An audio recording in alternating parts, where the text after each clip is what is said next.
Good evening, ladies and gentlemen. Welcome back to the Passive Income Investor, baby, on my path to financial independence. So many of you are freaking out right now, and I always find it so perplexing, and it takes me back to like the very first day I started investing. And we're going to talk about, well, not started investing, but started this YouTube channel because there's a lot of parallels from starting investing to starting this YouTube channel. And I'm going to kind of take you through each little step and why it relates to what happens if the stock market crashes. And then what we're going to do is talk about your comments and questions, because I've just gotten a lot of intriguing comments that I think are super helpful. They're super relatable to ETFs that I own, valuation metrics on these ETFs, like VDY is an example, with the Canadian markets outpacing the US. Do I think it's too expensive? Am I holding more cash now? I mean, there's just so many damn questions, and it should make for an entertaining conversation, as all of our portfolios, so long as you're remaining in the market, I'm presuming, unless you're not an absolute degenerate, you're probably doing about as well as the rest of us, because I mean, this bull market has been nothing short of astonishing. I mean, up to almost $500,000 here, and I haven't really added as much capital as I would have thought as of late. Not too excited to throw money in the market here, but doesn't mean I'm not buying, obviously. And we'll talk about it. What's up, man? Not too much, but let's get into it, because do any of you guys know somebody by the name of Peter Schiff? This guy was like a legend, probably not for the right reasons, but people presumed it was because he was one of the few that called the 2008 financial crisis. But that's not why I want to talk about him today. I want to talk about him specifically because during another incredible bull market coming out of the 2008 financial crisis, this man went on a living rampage that instilled fear in me in a way that I've never had investing, right? And there's always people out here that are kind of causing pause for thought, how you're actually managing your portfolio. And this article was written back in March 26th of 2012, where basically Peter Schiff was quoted saying, "The substance is inflation. It's the dollar we use to buy equities that are losing value," he said. "This is not about the stock market going up. It isn't going up. That's a delusion created by the Fed." And he was just going on saying how that Schiff said that the US dollar was poised to lose a lot more value, which meant higher oil prices, another bursted housing bubble, and an economic crash absolutely worse than 2008 and 2009. The whole phony economy the Fed has constructed with cheap money is going to come toppling down. But the reality is we have to kill this phony economy because it's unsustainable. We need to replace it with a viable one. But unfortunately, to do that, there's a lot of short-term pain because we've got to unwind this bubble." So basically, he was calling the market a bubble. And this was back in 2012. And in fact, he would carry this statement for years. In fact, even up to this date, I think he's still kind of running the same rhetoric. But even in November 21st of 2014, he would continue to go on, basically about this incredible monetary, problem, which was the quantitative easing, which was caused by '08. And it was a concern. I mean, by all means, the government printing god-awful trillions amounts of dollars, throwing it in the economy, bailing out banks. I mean, you got to remember, like, Greece went bankrupt, countries went bankrupt over '08, and the US only survived because they only money printers that were able to bail them out through those crappy mortgages, right? And the third-party lending and the extreme measures that were taken in the housing market, which luckily Canada, by the way, I'm just going to point it out, Canada's banks didn't collapse. We're going to talk about those in a minute. But still, during this period, by the way, since 2012, I mean, I'm sure many of you are well aware that GDP in the United States, you can talk about money, debt, all that, whatever you want. But the fact is the US, Canada, these have been some of the greatest growth countries in the world. I mean, since 2012, the US GDP has over doubled. The S&P 500 market cap weighted ETFs like SPY have gone up 406%. Why am I talking about this? Because Peter Schiff, a guy that was claiming that the dollar was going to collapse and we're losing it all to inflation. And I want to remind everybody, even though there's been a lot of inflation, if you live abroad or you're like a company that has to buy things abroad, the US dollar since 2012 has actually gained more value than it's had since, hasn't been seen since the .com era. So even with Trump and tariffs and everything that's been going on, the US dollar is still sitting at levels literally not seen since .com era. There's that much demand for US dollars. So if you're in the United States, yes, when you print more money, you could feel inflation in the specified economy. But if you take those dollars to anywhere else in the world, all of a sudden you start feeling really rich and you start realizing, holy shit, if I have 100,000 US dollars, I could perhaps retire in some of these other countries. Not that you might want to retire in those countries, but you could be a king off a materially small amount of money. And it's more or less why when you're getting scam calls from people, out of Indian call centers or, other countries where they're running off currencies that are trash compared to US dollars, they get $1, $40, $50 from a US scam call, guys. And that's enough to probably feed their family for like a month or longer. So, I mean, you start recognizing, why a lot of people want to collect USDs, right? And I can't get over that even the US dollar is materially higher than when Peter Schiff was calling for a collapse. And this guy single-handedly convinced me to stack a lot of gold. Peter Schiff, man, the first video I ever posted to my channel, I've referenced this a few times. It's only got 310 views 6 years ago, man. Unbelievable. Since then, I think we've almost posted a couple thousand videos, but I'll give you a quick little taste of this one. So here we have a ton of gold. Oh, I don't want to lose it. Oh, the doggies. My parents' farm. They don't have the farm anymore. Also, when I had a nicer car. By the way, I bought it used, like $10,000. And I was a little bit more flamboyant, I guess, in these videos. Full ounce bar. Anyways, we got full ounce coin. I took all this gold. I think it was like, I don't know if it was $20,000 or $30,000 worth at the time. And I flipped all of it to put it in the market. Now, here's the caveat and the funny reality of this. If I kept that gold, I mean, I sold it like in 2019, like literally January of 2019. Look at where gold was back in, where's January? Like January of 2019 was right around here. Gold was trading at $1,300 an ounce. I spent since 2014, I think, collecting gold in this flat gold market, and I sold all of it just before the parabolic. Well, I wouldn't say parabolic. It looks parabolic because of this chart, but realistically, I mean, this was a long time. Like this was the last 6 years, but to go from 13 to 35, 3,600 where we sit is pretty astonishing. However, the caveat here is I did take that money. I maxed out my RSP, maxed out my TFSA with it. I bought Tesla with that money.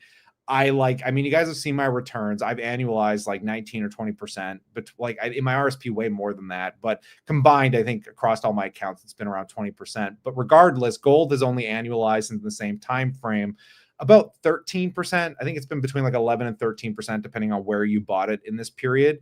So it almost would look like it was a mistake if I underperformed the market and I sold my gold. Looking back, I would have been like horrendous, but thank God through diligence, a lot of hard work, it actually paid off pretty well to not have that gold sitting from a cash-based perspective in my hand. Because again, I made all those gains now tax-free, whereas all the gains I would have made on this gold, I think I probably would have had to pay tax on it unless I sold it for cash through like, I would have to sell it through cash through God knows like pawn shops or whatever, where they'd probably be taking larger spreads on it. But still, Peter Schiff pushed me to do this, guys. And in 2019, I had this epiphany that I'm not listening to anybody anymore. I'm like, I was doing well in the market already. I bought Canopy Growth Corp. We had a lot of good wins along the way, but looking at that gold was killing me inside. Because I think back then it was probably close to like, I don't even remember. Was it half my portfolio?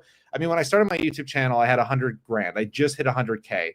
So yeah, maybe about maybe 30% of my portfolio might have been sitting in precious metals. So I actually was probably a pretty healthy diversification set actually back then. And it would have paid off substantially if I kept it, obviously, but still, I don't have any regrets. Thank God. Because looking at this chart now, it'd be very easy to have some regrets, but I'm bringing this story up in tandem just because like in bull markets like this, I get it. I'm a guy that comes on this channel and I spit to you how I think things are expensive. Obviously, things seem very expensive, but I'll reserve my thoughts, discluding any geopolitics. I get it. Federal Reserve printing dollars, not a good thing. We saw what happened after the pandemic. I get it. There's a lot of variables at play. I just care about what I'm paying for the fundamental businesses that I'm buying, because I don't care about inflation. I don't really care about government politics getting involved. I don't care about the tariff war. I don't care. Like, obviously, it's affecting companies. I get that. The only thing I care about are these companies sustainable? Are they the best companies in the world? Are they going to be here in 10 or 20 or 30 years? Am I getting the right exposure to these right kind of companies, right? And that's all that really matters. Again, like, the world's going to change, but I still think you're going to need gas. You're still going to need food. You're still going to need the regular stuff that you're buying. So regardless of the economic circumstance, unless it gets that bad, I don't really care, because the reminder is if the economy gets that bad, guys, you're not going to be worried about the money in the bank at the end of the day. So, it doesn't, you can fear monger all you want, buy all the gold you want. It's going to be hard if we go into a depression. Again, I don't think it's going to be like the Great Depression where gold skyrockets. I think it's going to be so variable on what's going to have value, right? Because it's just going to be whatever's in demand. But obviously, fundamentally, like Warren Buffett said, he's building his portfolio to be the last portfolio standing if the world does fall apart. There's some, truce to building a portfolio around that sense. But regardless, I think the fear-mongering people out of the market is the greatest detriment to like influencer clowns on the internet. And I want to answer some of these comments and questions to my holdings because they're very relatable right now. But we'll start with the first one because I do have a bit of a strategy that I implement right now that kind of helps me mentally deal with the market environment that we're experiencing. I have not maxed out my TFSA yet. I want to max it out as soon as humanly possible. But tax efficiently, we're kind of battling a few different things. And I'm still incredibly young. I still have more than enough money invested for retirement. Like things are fine. So I don't need to rush throwing, god awful amounts of taxes I'm going to have to pay at trying to max out my TFSA. But we also have the dilemma of not wanting to have a mortgage in the next couple years. So we're playing this game of like, how can I move money around in a sensible way to maximize market returns, but also aggressively pay down the mortgage. And the only system that I came in at play, and I don't think this actually materially matters. I don't think it actually like leads to any better results because obviously just being in the market over a mortgage has yielded way better results. But mentally, I'm like Dave Ramsey. I hate debt. I don't want anything to do with debt. So what I do for mental fortitude is when the market tanks or, it looks more reasonable or I find things that are reasonable, I will buy a lot more stock. As I did with Google, as I did in the tariff collapse in April. Like I stopped putting any extra payments to the mortgage account. We just went balls to the wall in the market and we put a lot of money in. I think I literally liquidated not only my stock market emergency fund, but my actual emergency fund. I think at the bottom I had like $5,000 left in my account, but my God, it paid off. But now in this new market environment, I'm like, hey, I'm not gonna like stop buying stocks. I mean, I just bought like another $1,200, $1,500 worth of VDY a couple weeks ago, but I'm like, look, the market's carrying us right now. Why not go back to taking our dollars and focusing more on the mortgage, right? To each their own. This just helps me mentally fortitude my way into getting the accounts maxed in the next couple of years while also paying the mortgage down just as aggressively. Because again, I could easily just pull all the money out of my corporate account, pay the mortgage off, max out the tax advantage account, but the taxes I would pay would be god awful. So I'm trying to spread it out over the next couple of years because it's crazy to lose 40, 50% of the money that I'd have to pull $100,000, $150,000 out. I would immediately lose half of it. Whereas if it sits in the corporation, I'm only paying 11%, 10%. I take all those extra tax savings and I've just been investing it. And then maybe next year I can pull some of those gains out and use that. But I just can't bring myself to pull all that money out for no reason. So that's why I have a corporate investment account because it's more tax efficient to be there instead of in my TFSA. Regardless, you not worried about VDY dropping since it's at an all-time high. So I did buy VDY at an all-time high again 2 weeks ago. And I'm going to tell you right now, VDY I have the highest degree of confidence in for a couple reasons. Actually, I believe that a lot of US stocks are in a bubble. I think Nvidia is a bubble. I think today the valuations make sense for Nvidia, but I think sometime in the future, the chickens come to roost, just like the gold rush. Eventually, there's no gold miners to sell the picks to anymore. The end beneficiaries of all these chips will be Meta, Google. They're the ones that are going to create the software that will be the next bull run of AI. But eventually, they're going to reach parity with how many chips they're going to want if they're not producing their own at some point or the thing shifts. I mean, I think NVIDIA won't say who it is, but I think, what is it? Like 2 or 3 clients make up like 40% of the revenue right now. So, it's all coming from a handful of people. And eventually, it's just not going to last like this forever. There's just no way. I just refuse to believe it. So NVIDIA will go through its typical cyclicalities where it goes through these massive runs and then corrections. And same with what I think Palantir and, Tesla. There's so many companies that I look at where I'm like, I don't like owning them in the index. They're very expensive, but then there's other stocks like Google and Meta. And I still think there's a lot of upside potential, maybe not as much the higher values they exist at today. I could make a bull bear case for both sides. All right. But I do think we're in a very frothy market when it comes to the S&P 500, which is quite hilarious because obviously, as we see, the vast majority of my money is sitting in the S&P 500. I'm not going to be, emotionally biased to letting the market figure itself out over very long periods of time. However, When it comes to VDY, this is why I'm buying VDY over the S&P 500. And that's why I opted to buy it a couple weeks ago, and why when I sell off my Google shares, or some of them, I will be putting a big chunk of that into VDY. VDY, even outside of the Canadian markets that are trading at all-time highs right now, has a price to earnings ratio of about 14.7 times. The Canadian market as a whole is trading at over 20 times, which is the highest multiple in the Canadian market since the dot-com bubble. I'm going to give you some caveats here that I think justify this valuation. Again, this is me nerding out. I don't really care about the valuations at the end of the day, guys. I'm still going to cost average into these ETFs. How I cost average into them, yeah, it might change a bit over time, but I'm still allotting way more than like most people ever will at my age, heading into their retirements or planning for their retirements. I am an aggressive, crazy influencer clown who has put 50% of his income into the market for the last 10 years. So I think I have a little bit of bleed room to mess around with how I buy these. But regardless, I'm still buying them no matter what the valuation is, because they're market cap weighted systems. They're non-emotional. And if I'm wrong, I still get the upside. So regardless, the earnings growth here is not nearly as scrumptious as the broader Canadian markets, but still 7.1%. It's not bad.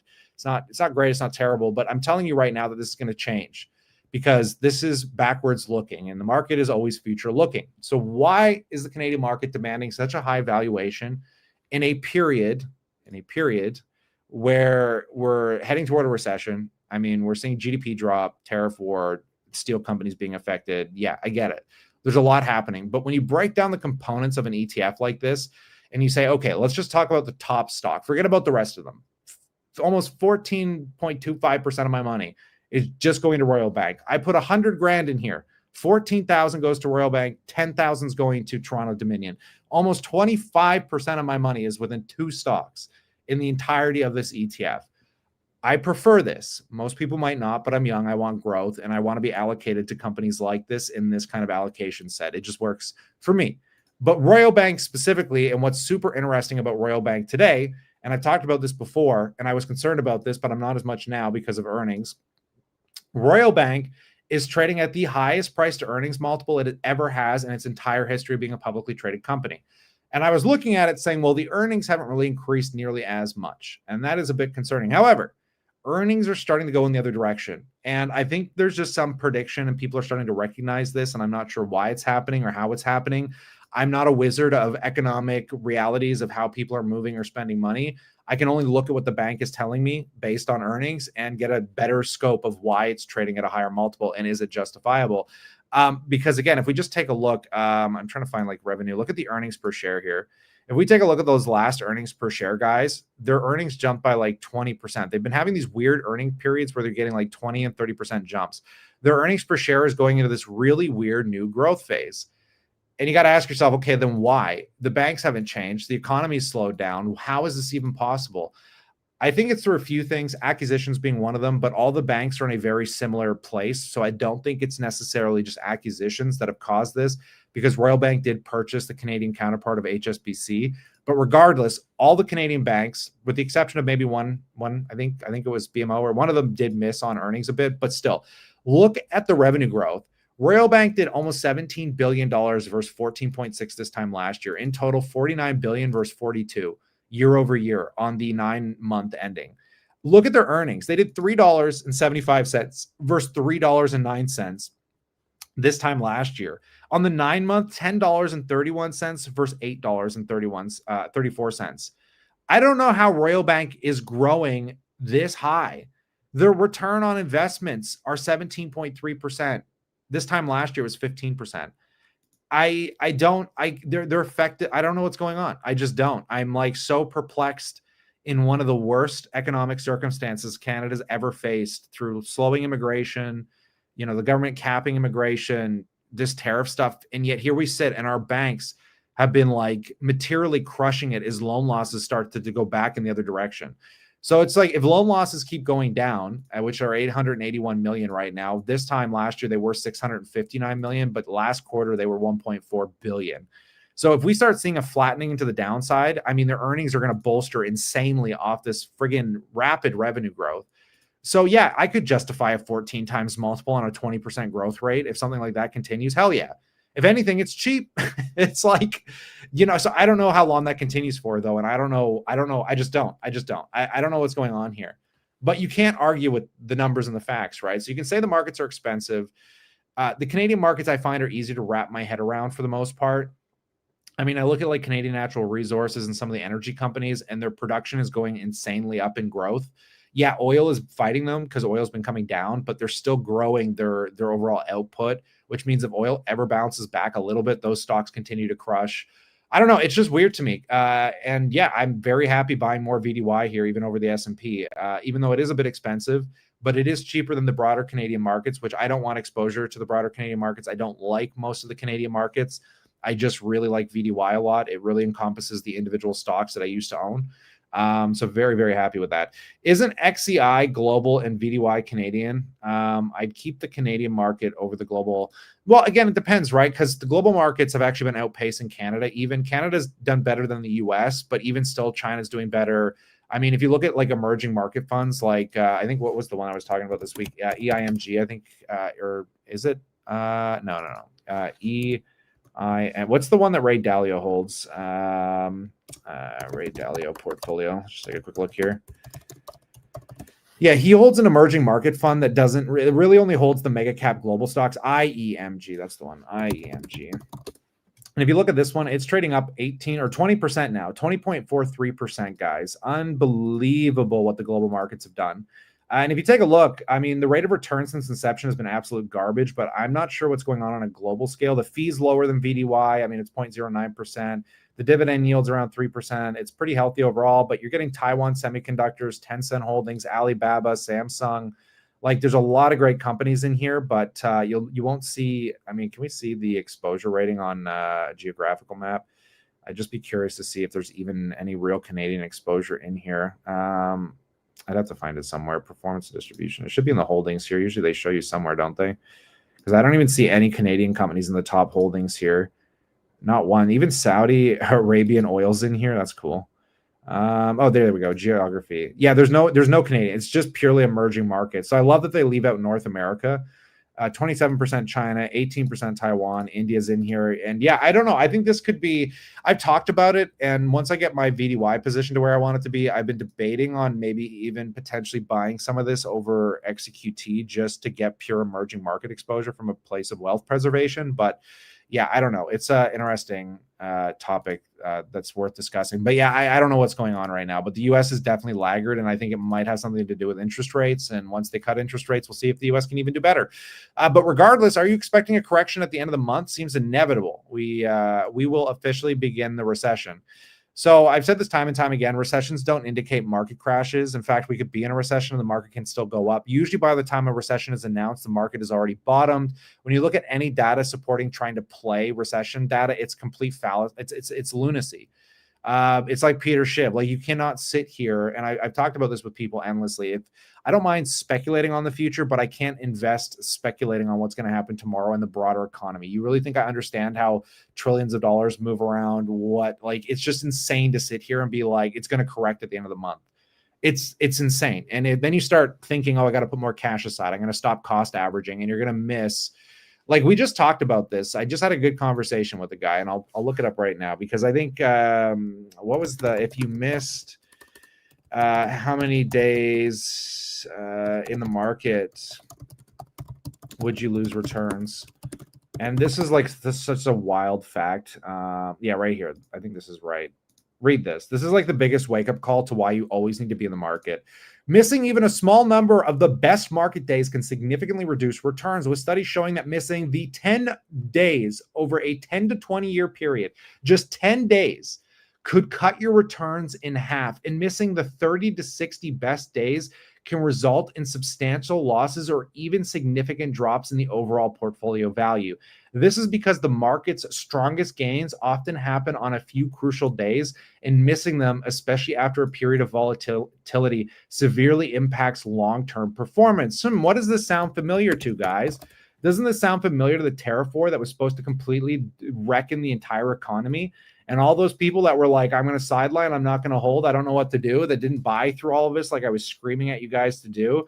And oh, look at that, within just a couple months, 20% return. in the last 5 months. Oh my God, 30% return, guys. Wow. It's just like, it's crazy to think what happens when you start speculating on tomorrow. It's kind of crazy how bad you screw yourself royally. So yeah, I try not to play that game, but I can't get over how, like, I get it. I like to think about it, but there's a lot of stupid thoughts that enter people's minds. You don't act on the stupid thoughts, guys. It's like you're driving your car. I mean, there's so many stupid things you want to do. You want to flip the a-hole off, but that guy could be a nut job that runs you off the road. Like, I mean, there's so many things they hit your mind. It doesn't mean you got to act on them because you know what you should be doing. So when you retire, does your strategy change? So I'm going to do another video on like covered call ETFs because I think this is a fascinating conversation to be had. When it comes to like what is a true retirement strategy, because my parents are obviously more like dividend income oriented, but I think it's better approached for them because they're not, I don't know, I'm still a total return investor, but there's a lot of questions in here that I think are relatable when it comes to like, what do I do if we hit like a lost decade, right? Like this guy was saying, where's his fixed income diversification? He's all equities. If there's a market crash or a lost decade, where's he going to pull the cash from? People are all in on this bull run. So again, this comes back to a few realities, right? Like the reason that I want to hit financial independence so badly, and why I started on this journey in the first place was obviously just to have financial freedom of my time, not my money. I don't care about the money. I care about my time. That's the caveat. Everyone thinks it's the money, but it's not. It's the freedom of time.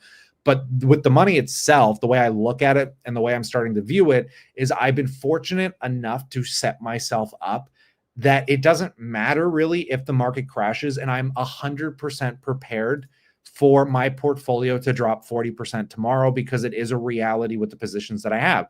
I don't have fixed income. I don't really care for it. And the same thing with my parents to an extent, right? Like they just want reliable income from sustainable companies. And if the market tanks, they don't care because they're collecting the cash flow that should regardless not change all that much unless we go into a true like full-on blown depression. And then again, money doesn't matter anymore. I'm promising you guys, you can completely turn your bank off at that point. Like it's not going to matter. So, I mean, for as long as the game is working, I mean, who cares, if it drops, if you have your portfolio set up a way that's comfortable for you. But for me, because I have an emergency fund and I'm still able to be employed and I have freedom of my time, that does not mean I'm not going to work. I don't plan on just sitting on a beach and letting my brain rot. Obviously, like I enjoy engaging in investing, YouTube, all this stuff. And it's not like I'm going to quit. So if I keep having income, I have a fully funded emergency fund that will last up to a year's worth of my expenses. We have dividend income on top of that between my fiance and I. I'm like, look, if the market materially went into a full-blown recession, a bear market, a true 40% crash, we could literally just keep buying. We could live off our emergency fund and the dividends we're receiving probably for well up to a year and a half to 2 years. I'm like, we have a material amount of options because I'm not like, I think that's the big fear, right? Is a lot of people, they picture this number in their head and then they have a scarcity mindset where they're like, I have to rely on this no matter what the situation is. And if you are one of those people, there's nothing wrong with putting an allocation set into fixed assets to alleviate some of that fear and alleviate some of the volatility. So you're not always, you can pull some of the interest income off your treasuries or your fixed assets. And if you have a bit extra, you could even put it back in the market to an extent.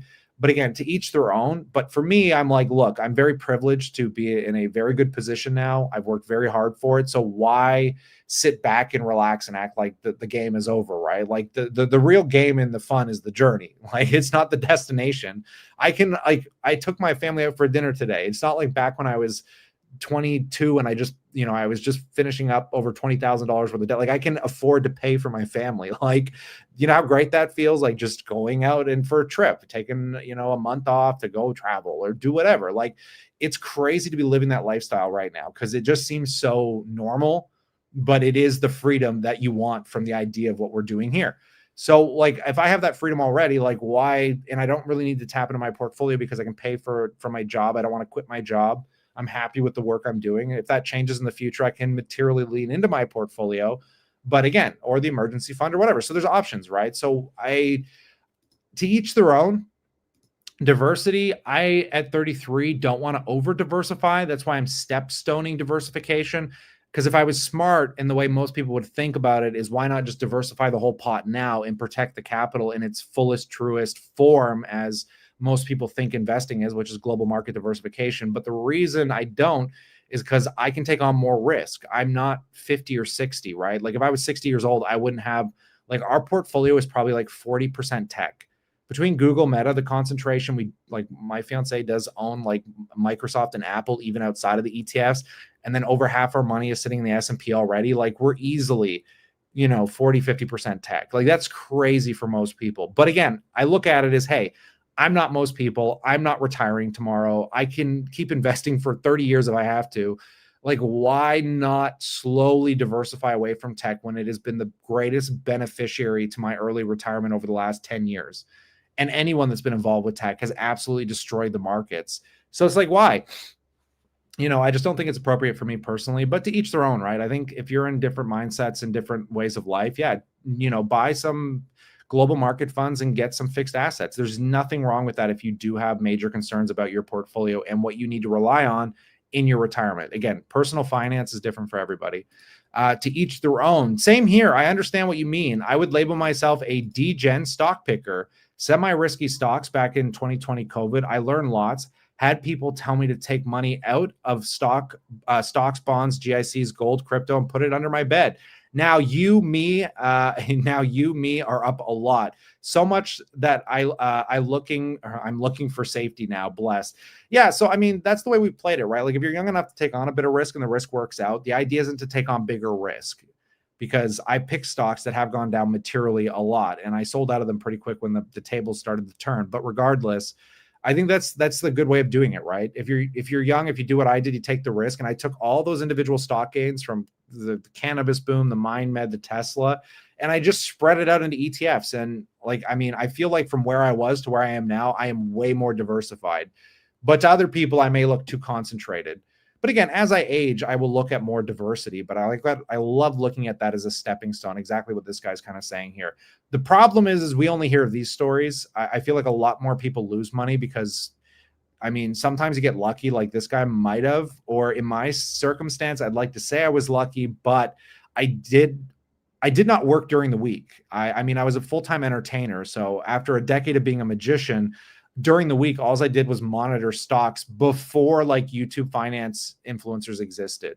So like I have a lot of experience long before you could go on YouTube and listen to people like me rant about this stuff. So, I mean, I felt like I put a lot of time in and the time paid off and it was worth the diligence. But most people don't have the time to dedicate to businesses like that. So you want to be a bit cautious. Regardless, but good for you taking that profit and diversifying it. Kyle, have you ever done the math on RSP versus TFSA? People always say max out TFSA first, but when I did the math, it works out to be the same thing. Even if you pay 50%, when you withdraw from your RSP, you still have double the amount in that account. So it worked out the same thing, assuming you are putting equal amounts into each account. I've been listening to this debate ever since I made my RSP video, and I don't really care.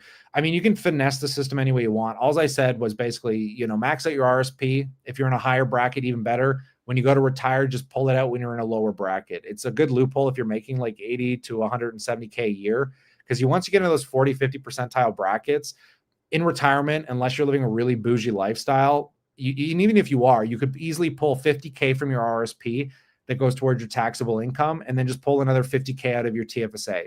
You're only taxed on the RSP withdrawal, so you're going to be in the bracket for that 50K. So if you're making, say, 80 or 100K, it's pretty great taking that extra 18% into your RSP. But still, I don't even care if you're making 40K. I would max your TFSA and your RSP as quickly as you can. Take all the tax refund you get from your RSP contributions and just put it in your TFSA.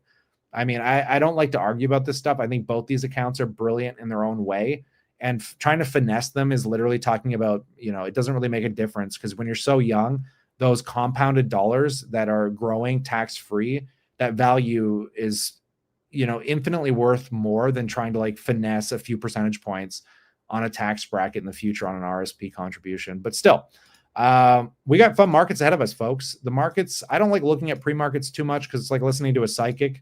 When she's right, she sounds like a genius, but she doesn't really predict anything. But when we always see like futures being green, the market could open tomorrow materially down. I mean, futures were higher than this when they opened, because I think the NASDAQ was up 0.4%. But regardless, it is green still. And the Sentiment is neutral, which is surprising. I figured we'd still be in like extreme greed right now, but it seems like people are chilling the F out. And I don't think they are. I think there's still a lot of volatility in crypto. I was scrolling around just taking a look on the weekends because you can always see like the crypto plays. I think Dogecoin's getting up there again, like GME's up there. Like, I mean, Doge is up, just 4% into Sunday here. It's kind of getting some volume back in it. I think for as long as speculative things like this stay that active, that we're still in a continual bull market that, doesn't really have an end in sight for the time being. And again, I think earnings will continue to propel this without a black swan event. It's really hard to stop a bull market, especially when you look at the liquidity that's on the side. People are using a lot more margin. Treasuries are at 7 trillion, money market funds. There's so many things that could, speak to both sides of this market being bearish and bullish, as we've done in this stream. So you really don't want to stop buying anything regardless. But yeah, it's a fascinating market right now. But let's get to a few of your comments, questions. We can talk about me maybe selling Google this week if it reaches my price targets, and just kind of navigating some of the insanity here, because it's definitely been interesting. We'll start from the bottom. Oh, there's so many comments, guys. Thanks for all the comments. Maybe we'll just start from the bottom, work our way up and see what you guys are saying. What's your primary next step for Aduro at the moment? Yeah, so Aduro Clean Technologies, I've traded a little bit. I don't show the shares. I do periodically. I was here and there. But the problem that I have and my fear is that it's a sponsor to this channel. And I actually own a lot of other investments that I never show. I have private placements in companies I've talked about. I obviously have precious metals to some extent. I have crypto. I just don't really like talking about, I don't like showing overly speculative investments because firstly, I don't want you trading it the way I'm trading it. I don't get insider information, but there's always a risk of someone calling you out for being insider trading or something. But I do materially still hold some Aduro shares going long. I took some profit on it going long. It's still a sizable, decent little chunk, but it's a highly speculative play right now. And it's worked out substantially well, but I just, I try not to show it because I don't want, if you go on any Aduro video, sponsored video I do, you'll always see the same rhetoric of, oh, you're leading your audience down a horrible path. Penny stocks are like death for some reason to people. And I would be, I feel like I would be ignorant to say, like, don't buy penny stocks because a vast majority of my fortune came from penny stocks, like the cannabis boom, MindMed. Like there was a few small cap companies that really propelled, like they were the first 1000x gains I've ever experienced. And Aduro, if you owned it for the last couple of years since we've been talking about it, I think for 3 years now, I've been talking about Aduro and it's up, 400 or 500% or something crazy. So, I mean, yeah, my next steps, I'm just holding the shares long. Like for as long as I work with the company, I'd like the story. It checks a lot of boxes. So why not like hold it and go long? I just don't want people seeing what I'm doing or how much I'm holding and, oh, you're getting paid from this company and like it's easier for you to buy it, blah, blah, blah, blah, blah. I just say, hey, like if you want to watch the sponsored content, if you like some of these companies, if they intrigue you, buy them. They have to get exposure. This is how they get exposure, right? They need liquidity. I have no problem with a company raising capital through the public markets and diluting me as a shareholder, so long as they do it in an appropriate manner. And Aduro's done it in quite an appropriate manner, and they've done quite exceptionally well, right? So I mean, to each their own. It is a risky investment, though. You have to recognize that they don't make money. They have a lot of cash, thank God, but they're a highly risky investment. So you don't have to buy it. You don't have to watch those videos. But yeah, I still hold a bit. I just don't show it in my overall portfolio. Kyle, are you planning to hedge with any gold ETFs? No, I don't think gold's a hedge. I don't know what you would even call a hedge anymore.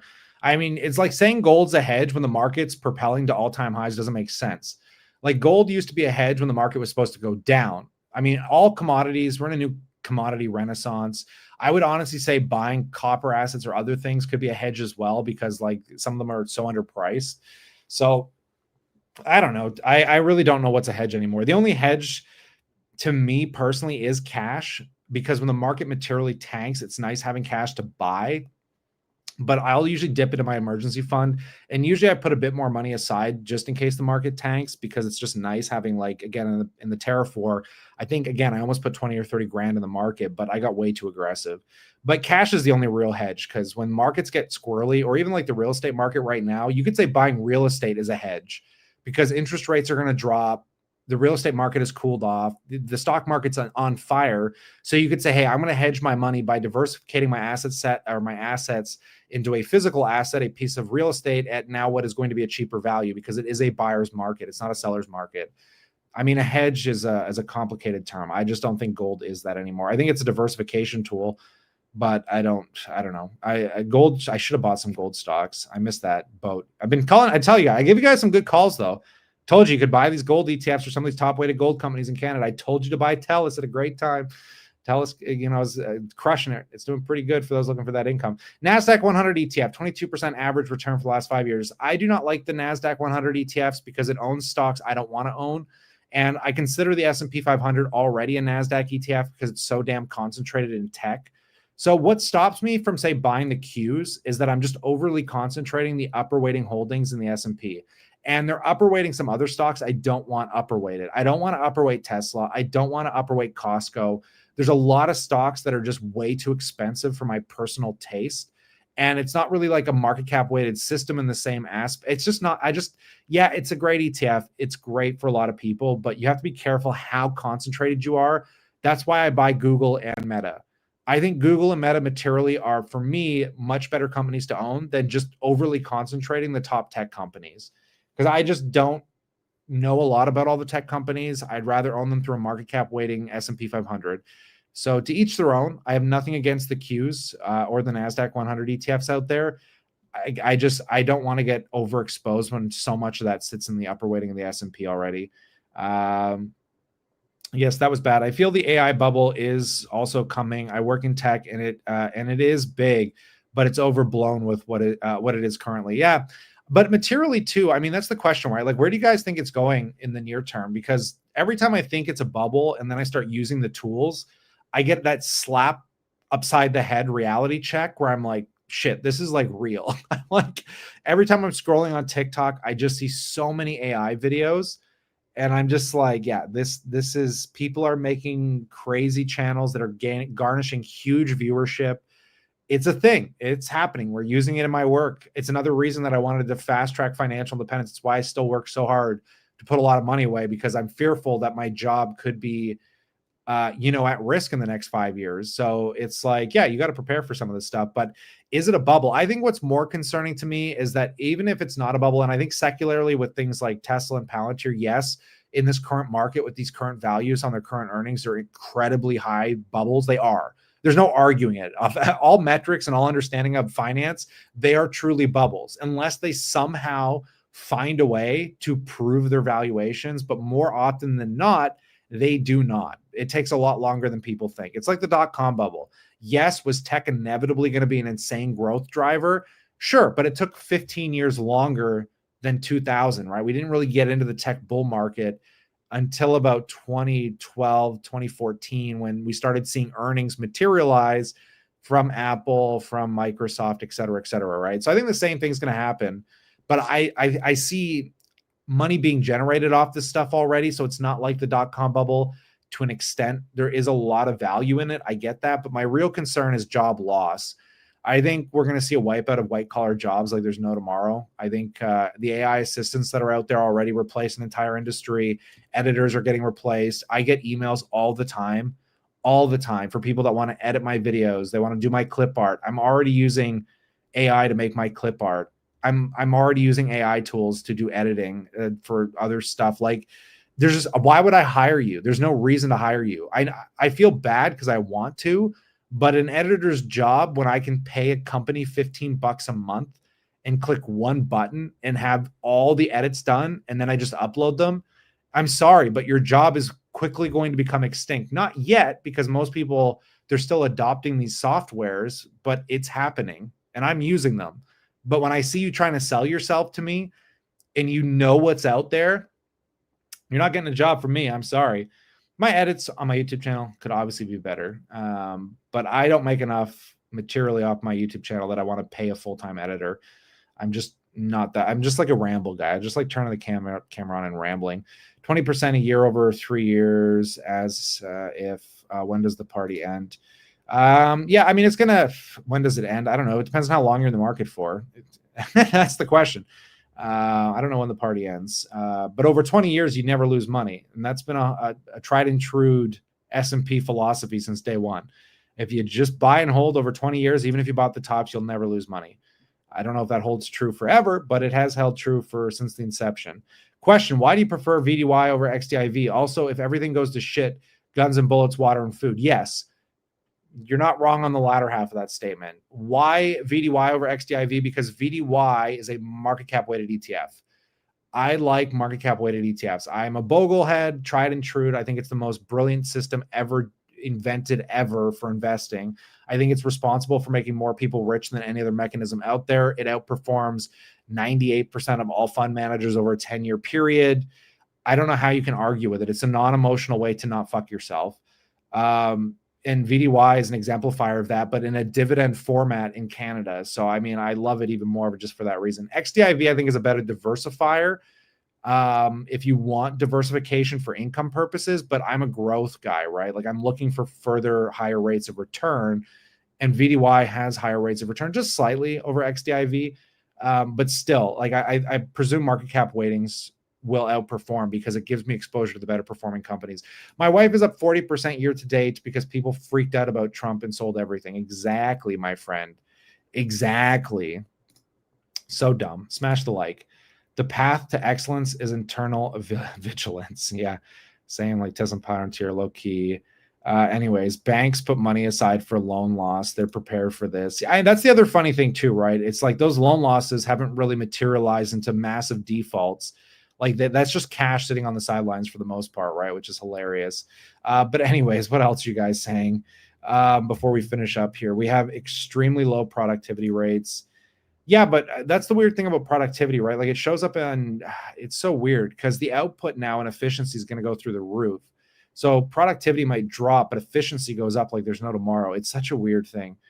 Such a weird thing. How do you feel about Franco-Nevada? Franco-Nevada, what is that, a gold stock? Franco-Nevada, what is that, my friend? I don't even know what that is. Franco-Nevada. So this is a $51 billion. Oh, they're crushing it. I mean, obviously. Gold companies, man. You guys and your gold companies, I'm telling you. These things are going to keep printing for a little while at least. I mean, this thing's up 53% year to date. What's the valuation on it? A 47 PE. Yeah, I don't know what the production rates are like. 47 PE seems a bit rich, but, you know, gold is definitely helping provide that valuation. I mean, why has their revenue gone down? Let's look at the quarterly results. Yeah, their revenue, it's gone up a bit. I mean, there's probably a lot of growth expectations moving forward because their revenue hasn't gone up as much as I materially thought it would have. But again, we're talking about ladder steps, right? Like you don't see this. Gold goes up huge in 3 months, and you don't really get to see it till the following quarter when these companies continue to sell their production of gold. How about HBNK for solid ETF? Yeah, if you want sector exposure, because like Pokemon cards, you got to collect them all. But HBNK is also very similar to VDY. A lot of the Canadian dividend ETFs give you a lot of solid bank exposure. Because the thing is like I want to own all the banks, but at the same time, I also want to own Enbridge. I also want to own like Manulife and like Power Corporation and Hydro One and TELUS. And I'm like, you know, why not just buy it through one ETF? Rather than buy the banks or a sector ETF and then buy them individually as stocks and then buy this and buy that. I think VDY, for me, encompasses like a one buy option, and it fits my needs pretty nice.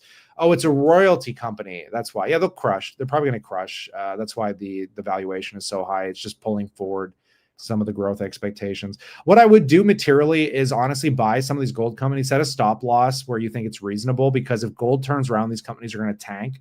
You just want to stay in the party for as long as the party's going on. And right now you hope you caught it early enough where you can make some gains. Like I would trade gold right now. I wouldn't like buy it for the long term because it's just way too risky in my opinion at this point. Like if you were in it for the long term already, great. But if you're like me and you're looking for sector outperformance, I would just trade it.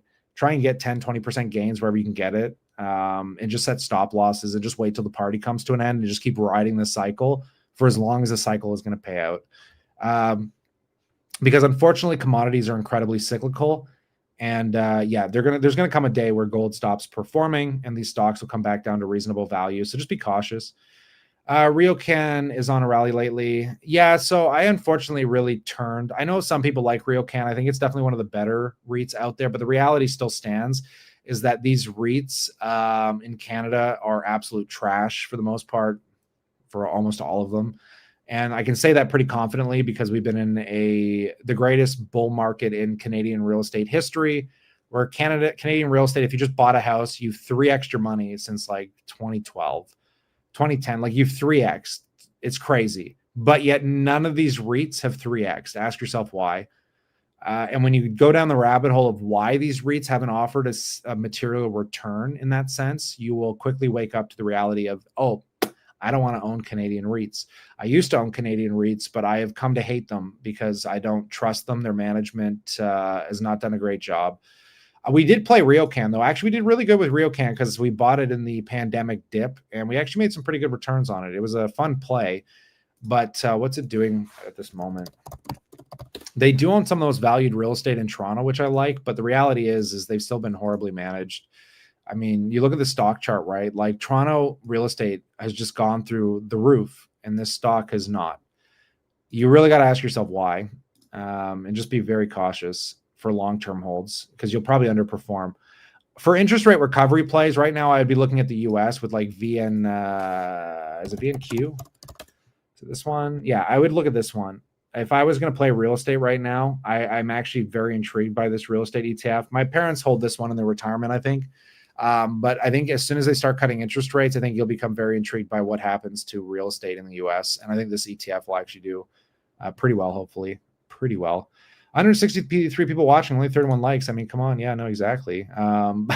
Yeah, the value of my house is almost 4x since I bought it. Yeah, honestly, I think the best thing people could have done is just buy a property and not have bought REITs. And I mean, the charts don't lie. So avoid Canadian REITs, guys. That's not just my opinion. I've talked to some pretty experienced people in the Canadian publicly traded REIT sector that have hands-on experience with some of these companies. And I would just be very careful overall. Canadian REITs are managed terribly. C. Bassam, yeah, I'm sure he'll have some stuff to say about it. Check him out. There's a few people, man. There's some people out there that know way too much about the real estate sector here, and they all kind of say the same stuff. Check out Lightspeed Commerce, a very beaten down stock to where the fundamentals didn't. Yeah, I mean, if you find those stocks, man, I'll check it out for sure. To each their own. If you found something you understand, man, I think is make some money on the dip, go for it. That was me with Google. I'm really sad, guys, actually. So we talk about this every time. I'm not a genius. If I was a genius, I would have bought Palantir. I would have bought NVIDIA. I would have bought this, that, and the other. I can only buy what works for me. All right. It's how I've done well. And it's how I continue to do well. And I saw Google, man. Google just, I don't know what it was. I played around with it for a little while, but it just stuck out to me as the easiest money in the world for me. And it's worked out. It's materially worked out, guys. Now what do we do? I wouldn't buy Google. I wouldn't be excited to buy Google at a 25, 30 times multiple, but I sure as hell was excited to buy it down here at a 17 times. Now what do we do? What do we buy now, guys? I'm heartbroken. This is why I'm going back to paying off real estate because I don't see a lot of deals out there. I mean, there's higher speculative growth, I think, in some of the small caps we've talked about that have some real good catalysts coming up. But regardless, like I don't see anywhere I would be comfortable just throwing tens of thousands of dollars right now. There's nothing good out there anymore. TELUS is good. It's why I like buying the Canadian market still overall, but it's a good place to collect a dividend. But is it a huge growth driver? Yes and no. I think you could easily get higher than market average returns with it if you're buying it here, but it's not like a banger, right? Like when I'm buying individual stocks, like I'm looking to severely outperform the S&P 500. Like I need to find opportunities where I expect the upside to be 50 to 100% within a 6-12. Usually on the long scale, like I can buy stocks like Meta for a long period of time because I know based off, where they're going that they'll continue to do well. But like with stocks like Google, like this was a fundamental short-term play.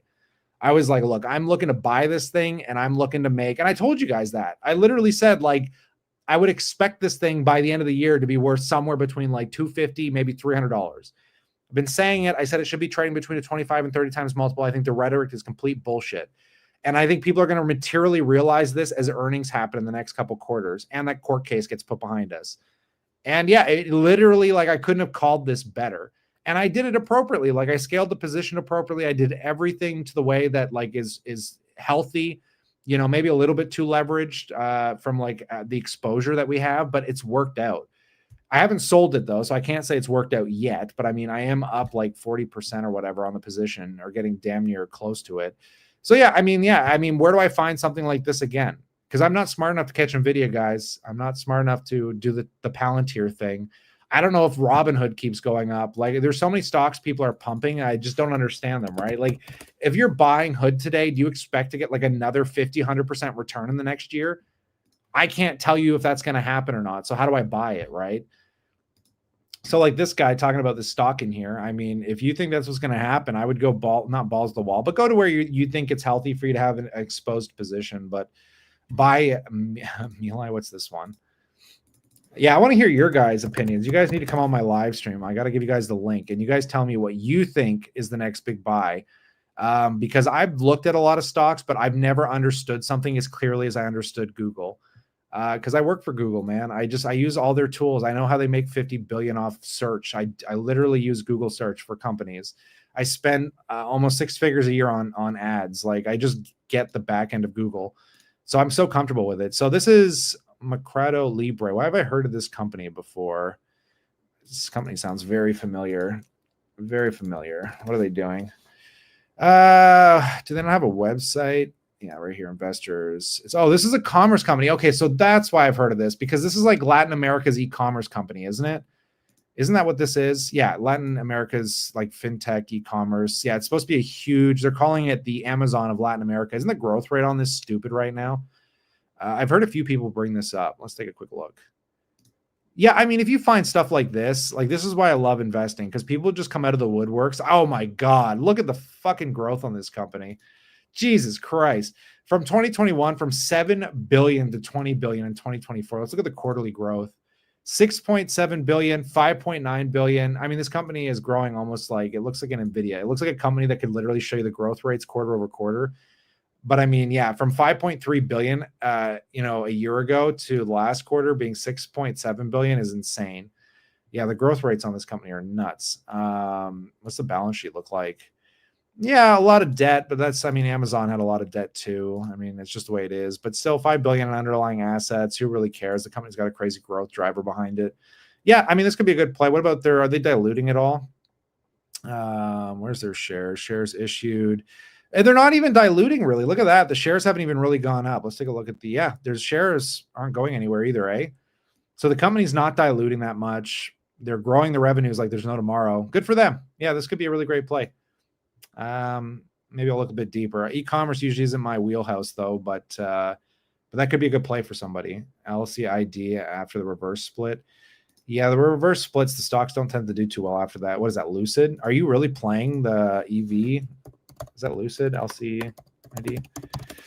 Man, I wouldn't touch the auto sector with a 10-foot pole. It's scary. I mean, BYD is crushing it right now, but whew, man, autos, the worst margins ever. I think right now GM has better margins than Tesla does, and they also sell power walls and batteries and all that shit. And GM will never get the valuation Tesla gets.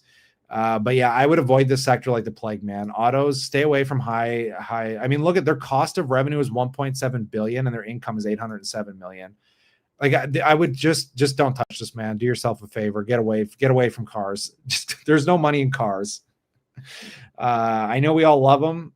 I did great with Tesla once upon a time, but my God, it is a horrifyingly varied. I mean, GM has gone bankrupt, like 3 or 4 times already? It's crazy. Yeah, be very careful what you're doing there. Oracle earnings Tuesday might see a pop, but at a 50 PE. Yeah, and Oracle's growth rate, I don't think is that materially better, is it? I don't think it's even changed that much. Oracle revenue. Macro. Not Oroco. I work for the Oroco. Or am I not spelling that right? Oracle. Why am I having such a dunce moment here? Oracle. That's why. Duh. Yeah, I'm having a brain fart moment calling it Oroco. Let's just take a look here. Yeah, I mean, again, this is what's killing me with it, right? Like they trade at such a high premium, but the revenue growth is in the single digits. Looks like they're just starting to tap the double digits again, but not much higher than where they were in 2022. So, I mean, if you look at their price ratios, what's really going to freak you out is like they're trading at the highest multiple ever. So this is what we would define as part of that whole like AI bubble, right? Like the growth rates just aren't matching the earnings per share growth and their margins haven't even expanded. And again, like if you compare something like this to Google as an example, right? Because like I compare everything to Google because it's just such an easier company to wrap your head around. The growth rates are a little bit higher from a revenue standpoint. But when you look at the price ratios, like they're trading at like lows. When you look at the margins are actually expanding. Like Google's trading at its lowest PE in its entire history, and it's trading at the highest margins it's ever achieved. Like this is why Google was so easy for me, because like it doesn't take an idiot to understand this company. Like it's such an easy to wrap your head around story, and the market is just missing it. But look at Oracle comparably, right? Like they don't look anywhere near as attractive from a fundamental standpoint. I mean, gross margins, everything about, like, let's look at the earnings on Google right now. They're going through like a massive earnings period, right? So let's just do a comparable to Oracle. So, I mean, they're growing their earnings right now by 20 to 50%, depending on the quarter. That's Google, right? So let's go back to Oracle and just take a quick look here. What is Oracle's growth look like from the earnings per share? Yeah, I mean, they're growing their earnings at a 7 to 20% clip. So they're doing like half as much as Google, but trading at like over double the valuation. So, I mean, yeah, I wouldn't be a big fan of Oracle, but I also don't understand their business very well. So, yeah, auto sector is the worst. Starting a restaurant is just as bad. Yeah, their margins are just garbage. There was a guy that owned a Subway. I see some people on TikTok and they own Subways and stuff, and they're talking about their like for owning the license and owning the store, like how much they make. And the guy was making like $4,000 a month passively. And I was just cringing inside so hard because I was like, this guy probably had up hundreds of thousands of dollars. And I'm sure the return is reasonable and it's great that you own it and you're not like overly managing it. But I was like, man, I have been like, I'm just saying, you put 200 grand in the S&P at 14% returns. I mean, Jesus, that's a lot easier than owning a Subway. Oracle will sell efficiency from AI and we'll use that to bump the stock. Yeah, so if you understand it well enough into the future, right? But anyways, folks, we've been rambling for over an hour here. I do appreciate you all stopping in, and it's been a great conversation as always. But yeah, let me know what you think about the stocks you guys love. I want to hear your theses, your stories, because investing, I think following people blindly into investments is how you lose money. I think when you actually understand something out in the real world, don't even think about the stock market. Just when you're walking out in the world, you're just like, hey, I've worked for this company. I understand them in and out. I don't know why they're trading this cheap. Or there's always like a thing that happens in your life where like these formulas just all come together. And it's like this aha moment where you just wake up and you're like, I get this. For me, that's gaming, Rockstar, Take-Two Interactive, Google, Meta, and it works because I understand it. And that's how I've done well. And I think everyone can do well if they just follow the same philosophy rather than just blindly following people into things they just don't get. And I'd love to know what you guys are following and what you think is going to work out. And, I always get infatuated by people's obsessions and how they turn those obsessions into businesses, investment theses, and all that. But I'm building a Dollarama and Loblaw's position because, recession. Anyways, folks, stay cool, stay awesome. And as always, I look forward to catching the next one. Peace.